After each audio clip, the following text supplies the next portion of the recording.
أحول بك أصول وبك أسير أعوذ بكلمات الله التامة من شر ما خلق بسم الله الذي لا يضر مع اسمه شيء في الأرض ولا في السماء وهو السميع العليم أعوذ بالله من الشيطان الرجيم بسم الله الرحمن الرحيم الحمد لله رب العالمين الرحمن الرحيم مالك يوم الدين إياك نعبد وإياك نستعين اهدنا الصراط المستقيم صراط الذين أنعمت عليهم غير المغضوب عليهم ولا الضالين آمين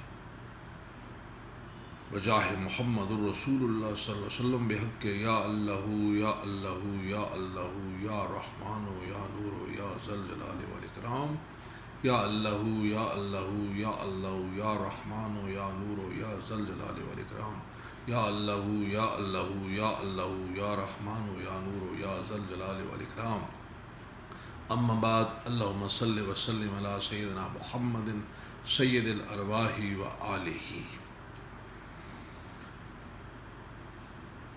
سرمایہ سعادات و برکات و ذخیرہ خیرات و حسنات سید عالم صلی اللہ علیہ وآلہ وسلم کی احادیث کریمہ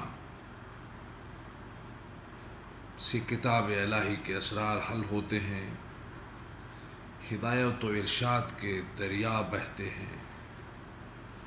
مومنین کے لیے حضور علیہ الصلاۃ والسلام کی احادیث راحت روح اور آرام جان اور سبب ازیاد نور ایمان ہے. حبیب اکرم صلی اللہ علیہ وسلم کے کلمات مبارکہ اس سے زیادہ گراں قدر ہیں کہ ان کے لیے ایک ایک حرف پر بے شمار جانیں نثار کر دی جائے. حضرت انس بن مالک رضی اللہ تعالیٰ عنہ آپ صلی اللہ علیہ وسلم سے روایت فرماتے ہیں کہ حضور پر نور سید الانبیاء صلی اللہ تعالیٰ علیہ وسلم نے فرمایا، میں نے تم لوگوں میں دو چیزیں چھوڑی ہیں، اگر تم ان دونوں چیزوں کو پکڑ کر رہو گے تو ہرگز گمراہ نہیں ہوگے. ایک ہے کلام الہی اور دوسرا ہے میری سنت.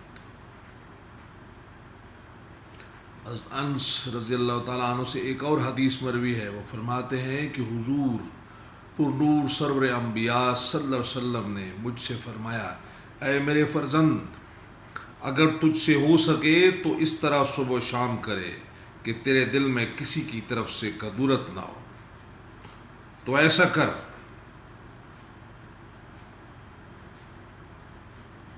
پھر فرمایا، اے میرے فرزند، اور یہ میری سنت ہے، میری سنت پر عمل کر، اور جو شخص میری سنت کو محبوب رکھے گا اس نے گویا مجھے محبوب رکھا، اور جس نے مجھے محبوب رکھا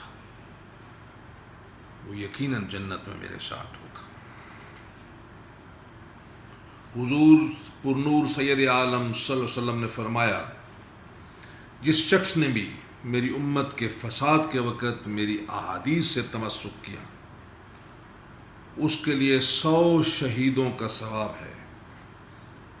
ان احادیث کریمہ سے ثابت ہوتا ہے کہ سنت رسول اللہ صلی اللہ علیہ وسلم کیسی جلیل نعمت ہے. اس لیے علماء فاضلین کاملین کا ہمیشہ سے یہ معمول رہا کہ خدمت احادیث کو لازم رکھ، اور کم از کم اتنا کرتے کہ 40 حدیثوں کی ایک کتاب جس کو نام دیتے 40 اس کو جمع فرماتے، اور یہ امید رکھتے ہوئے کہ جب تک یہ کتاب رہے گی اور اس کے ذریعے سے لوگ کسی سنت کا اتباع کریں گے اس وقت تک ان کی نیکیاں بھی ان کے اعمال میں ثبت ہوتی رہیں گی. بہت سے علماء ہیں جنہوں نے 40 کے نام سے احادیث کے چھوٹے چھوٹے رسالے جمع فرمائے ہیں. یہ کتابیں قلیل الحجم ہیں لیکن کثیر المنفعت ہیں. ہر شخص کا ان کو پڑھ لینا آسان اور جا بجا مسلمانوں کو سنا دینا بھی آسان. اس سلسلے میں حضرت مولانا نور الدین عبد الرحمن بن احمد جامی رحمۃ اللہ علیہ نے بھی احادیث کی ایک 40 تالیف فرمائی۔ حضرت مولانا جامی رحمۃ اللہ علیہ کی شہرت عام ہمیں اس بات سے بے نیاز کرتی ہے کہ ہم ان کے تعارف کے لیے کوئی بیان کریں۔ ان کی 40 میں ایک اور خصوصیت بھی ہے، وہ یہ کہ حضرت مولانا جامی علیہ الرحمہ نے ہر ایک حدیث کو فارسی شعر سے بھی میزن فرمایا ہے۔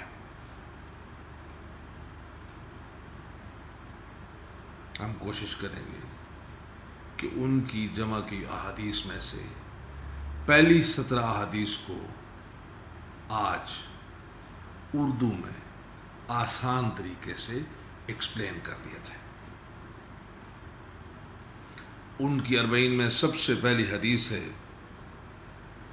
جو ان نے بخاری اور مسلم شریف سے لی ہے، لا یؤمن عبد حتی یحب لاخیہ ما یحب لنفسہ، تم میں سے کوئی شخص ایمان کامل والا نہیں ہو سکتا، مومن نہیں ہو سکتا، جب تک اپنے بھائی کے لیے بھی وہی پسند نہ کرے جو وہ اپنے لیے پسند کرتا ہے۔ بہت خوبصورت بات۔ اگر ہم اسی ایک حدیث پہ عمل کر لیں، جو اپنے لیے پسند کریں وہ اپنے مسلمان بھائیوں کے لیے پسند کریں، بہت ساری قدورتیں، بہت سارے فساد، بہت ساری الجھنیں خود بخود ختم ہو جائیں، انصاف کا دور ہو جائے، رواداری کا دور ہو جائے، محبت پھیل جائے۔ اس لیے ہمیں کوشش کرنی چاہیے اس سنت کی اتباع کرنے میں کہ اگر ایک چیز ہمیں ناپسند ہے تو اسے اپنے مسلمان بھائی کے لیے بھی ناپسند کریں، اور ایک چیز اگر ہمیں پسند ہے تو اسے اپنے مسلمان بھائی کے لیے بھی پسند کریں۔ حضرت عبد الرحمن جامی رحمۃ اللہ علیہ کی 40 میں سے دوسری حدیث ہے، جو شخص آدمیوں پر رحم نہیں کرتا وہ رحمت الہی سے محروم رہے گا۔ آج کے عالم اسلام پر، آج کی دنیا پر، آج کے پاکستان پر نظر دوڑا لیجیے۔ چونکہ ہم لوگ رحم سے عاری ہو گئے ہیں، ہم دوسروں پر رحم نہیں کر رہے ہیں، اللہ نے اپنی رحمت کو ہم سے اٹھا لیا۔ ہمیں سکون نہیں ہے، نہ ذہنی، نہ روحانی، نہ جسمانی۔ ہم خوف زدہ ہیں، ایک خوف و ہراس کی زندگی گزار رہے ہیں، اس لیے کہ ہم نے رحم کو چھوڑ دیا، اور جب دوسروں پر رحم کرنا چھوڑ دیا تو اللہ نے ہم پر رحم کو اٹھا لیا۔ اللہ ہمیں رحم کرنے والا بنائے۔ تیسری حدیث بہت مشہور و معروف حدیث، مسلمان وہ ہے جس کے دست و زبان سے دوسرا مسلمان سلامت رہے۔ پچھلی حدیث سے ملتی ہے۔ اگر ہم نے اپنے آپ کو اللہ کے سامنے سرنڈر کر دیا ہے، اگر ہم نے یہ شہادت دے دی ہے کہ اللہ کے سوا کوئی معبود نہیں اور محمد الرسول صلی اللہ علیہ وسلم اللہ کے فرستادہ ہیں، بھیجے ہوئے ہیں، ان کے رسول ہیں، اور جو کچھ وہ اللہ سے لائے ہیں اور جو کچھ انہیں کہ ہم اس پہ عمل کریں گے، تو پھر یقیناً ہماری زبان سے، ہمارے ہاتھ سے، ہمارے عمل سے دوسرے مسلمان سلامت رہیں گے، اور اگر وہ سلامت رہیں گے تو پھر امن و آشتی کا دور ہوگا، ناانصافی نہیں ہوگی، ظلم نہیں ہوگا، اور جہاں ظلم نہیں ہوگا وہاں امن ہوگا۔ چوتھی حدیث ہے جس میں ایک مومن کی نشانیاں بتائی گئی۔ فرمایا مومن کے اندر یہ 2 خصلتیں نہیں ہو سکتی، ایک مومن بخیل نہیں ہو سکتا اور دوسرا بد اخلاق نہیں ہو سکتا۔ آپ صلی اللہ علیہ وسلم خلق عظیم ہے، قرآن مجید میں اللہ کریم نے آپ کو خلق عظیم کہا۔ آپ کے ماننے والوں کو اخلاق کے ایک بہت اعلیٰ پیڈسٹل پر بیٹھنا چاہیے۔ آپ نے زندگی میں کسی سوالی کو واپس نہیں کیا، سب کچھ دیا، مردودوں کے لیے بھی دعائیں کرنے کے لیے اٹھ کھڑے ہوئے، بخل نہیں کیا۔ تو جو شخص یہ چاہتا ہے کہ وہ مومن ہو، ایمان والے ہو، اگر اس کے اندر یہ 2 خصلتیں ہیں، یہ 2 کوالٹیز ہیں، چاہیے کہ وہ ان کوالٹیز کو اپنے اندر سے کھرچ کے باہر پھینک دے، پھر وہ مومن ہو جائے گا۔ 5ویں حدیث کا تعلق ہمارے معمولات سے اور اللہ سے معاملات سے ہے۔ نماز فجر کا پڑھنا، فرمایا صبح کا سونا روزی کو روکتا ہے۔ میں نے خود یہ دیکھا ہے، جب کبھی نماز کے بعد سو جائیں، سستی ہو جائے، اس دن کے معمولات اور معاملات رہ جاتے ہیں، وظائف رہ جاتے ہیں، اندر سے سارا دن ایک تلخی رہتی ہے، تنگی رہتی ہے۔ لیکن جس دن یہ ساری چیزیں ادا ہو جائیں، اس دن بہت سکون ہوتا ہے، اطمینان ہوتا ہے کہ آج میں نے اپنا کام کیا۔ اس لیے وہ لوگ جو فجر کی نماز کے بعد سو جاتے ہیں یا فجر کی نماز کے لیے نہیں اٹھتے، انہیں چاہیے کہ وہ فجر کی نماز کے لیے اٹھیں اور اس کے بعد سوئیں مت۔ اللہ ان کے رزق کو اپنے حبیب کے صدقے فراخ فرما دے گا۔ 6ٹھی حدیث ہے، فرزند آدم جوں جوں بوڑھا ہوتا ہے، عمر میں آگے بڑھتا ہے، اس میں 2 خصلتیں جوان ہونا شروع ہو جاتی ہیں، ایک ہوس اور دوسرا امید دراز۔ ان الانسان لربہ لکنود وانہ علی ذلک لشہید وانہ لحب الخیر لشدید۔ شیخ سعدی بغداد میں تھے، کوئی شخص بھاگتے ہوئے آئے، کہا کوئی فارسی دان ہے؟ بولا میں ہوں، شیرازی۔ تو دیکھا ایک 150 سال کے فارسی بولنے والے شخص جو ہیں، ان پہ نزع کا عالم طاری ہے، کچھ کہہ رہے ہیں۔ شیخ سعدی علیہ رحمہ نے سنا تو فرمایا یہ ابھی بھی زندگی مانگ رہے ہیں، کہہ رہے ہیں بہت سارے کام کرنے ہیں۔ اللہ ہمیں ہوس سے اور بے سکونی سے اور امید دراز سے بچائے۔ اللہ ہمیں قناعت عطا فرمائے۔ 7ویں حدیث ہے، یہ دنیا ملعونہ ہے اور اس میں جو کچھ ہے ملعون ہے بجز یاد الہی کی، یعنی یہ دنیا لعنتی ہے اور اس کے اندر جو کچھ ہے وہ بھی لعنتی ہے، بجز ذکر الہی کے، یاد الہی کے۔ اور جب یاد الہی ہوگی تو خوف الہی ہوگا، محبت الہی ہوگی، حب الہی ہوگی۔ ہم وہی کام کریں گے جو اللہ کریم نے ہمیں فرمایا ہے کرنے کو، جو اللہ کے حبیب صلی اللہ علیہ وسلم نے ہمیں کرنے کو فرمایا ہے، ہم سنتوں پہ عمل کریں گے۔ تو یہی لعنتی دنیا ہمارے لیے اگلے جہان کا توشہ بن جائے گی۔ اگلی حدیث ہے کہ اللہ کریم رحم دل اور کشادہ روح لوگوں کو پسند فرماتا ہے۔ یہ پچھلی حدیث سے ایک سے ملتی جلتی ہے کہ رحم کرو اور خوش اخلاق رہو۔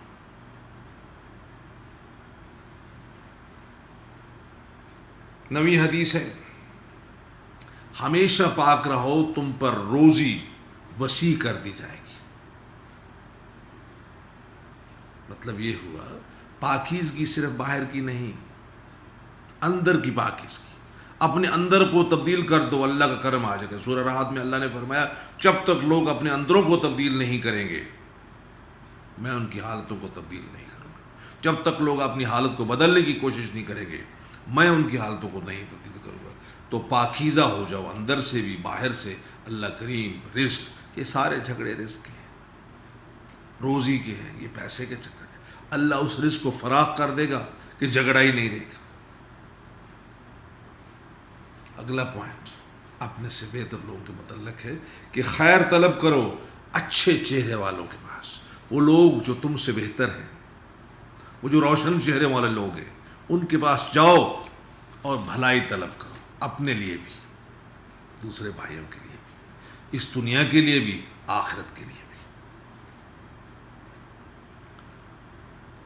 11ویں حدیث ہے غور و فکر کی، سوچ و سمجھ کی۔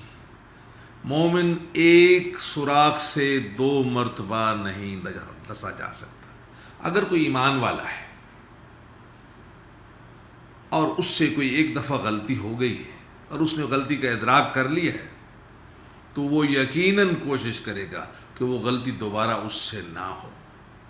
اور وہ اللہ کی نظر میں پسندیدہ بن جائے گا۔ یہی بات گناہ کی ہے، یہی بات توبہ کی ہے،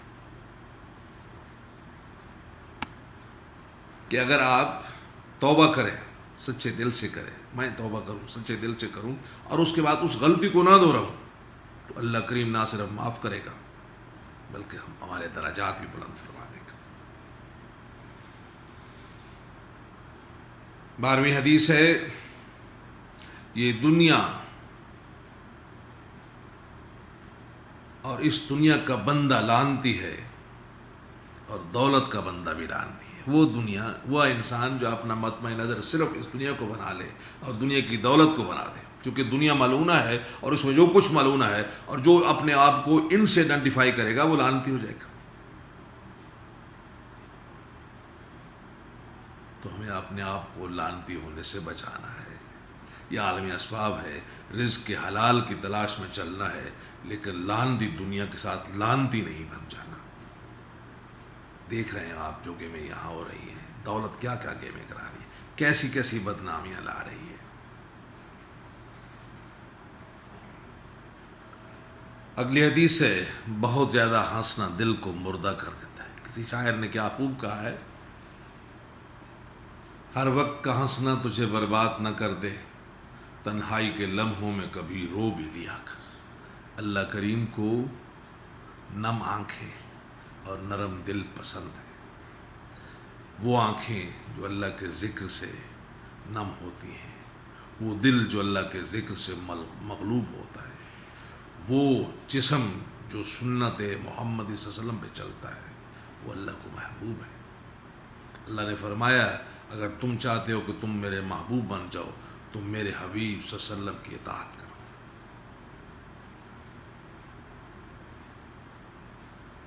14ویں حدیث ہے، جس نے اللہ کے لیے دیا، اللہ کے لیے منع کیا، اللہ کے لیے محبت کی، اللہ کے لیے عداوت کی، اس کا ایمان مکمل ہو گیا۔ یعنی زندگی اگر اللہ کے بتائے ہوئے پیرامیٹرز کے اندر ہے، جو کام بھی ہے وہ اللہ کی خوشنودی سے کے لیے، وَلِمَنْ خَافَ مَقَامَ رَبِّهِ جَنَّتَانِ، اس کا ایمان مکمل ہو گیا۔ کچھ دیا تو اللہ کی خاطر، کچھ لیا تو اللہ کی خاطر، کچھ بولا تو اللہ کی خاطر، کسی چیز سے منع کیا تو اللہ کی خاطر، محبت کی تو اللہ کی خاطر، کسی سے جھگڑا کیا تو اللہ کی خاطر، ایمان مکمل ہو گیا۔ اللہ ہمیں ایسے ہی مسلمان بنا دے کہ ہم جو کچھ کریں اللہ کریم کی خوشنودی کے لیے کریں۔